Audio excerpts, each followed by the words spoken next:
ప్రభువైన యేసు అదృశ్య దేవుని స్వరూపి అయి సర్వసృష్టికి ఆది సంభూతుడై ఉన్నాడు.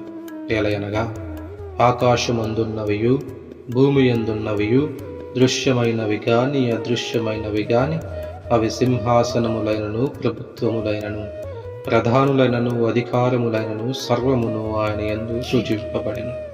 సర్వమును ఆయన ద్వారాను ఆయనను బట్టి సృజింపబడెను. ఆయన అన్నిటికంటే ముందుగా ఉన్నవాడు.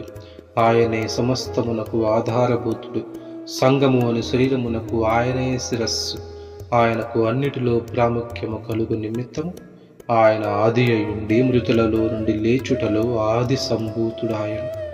ఆయన యందు సర్వసంపూర్ణత నివసింపవలననియు ఆయన శిలువ రక్తము చేత సంధి చేసి ఆయన ద్వారా సమస్తమును, అవి భూలోకమందున్నవైనను పరలోకమందున్నవైనను వాటినన్నిటినీ ఆయన ద్వారా తనతో సమాధానపరచుకొనవలననియు తండ్రి అభీష్టమాయెను.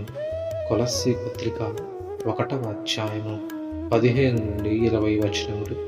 దేవుని పరిశుద్ధ వాక్యము దీవించబడును గాక. ఆమేన్.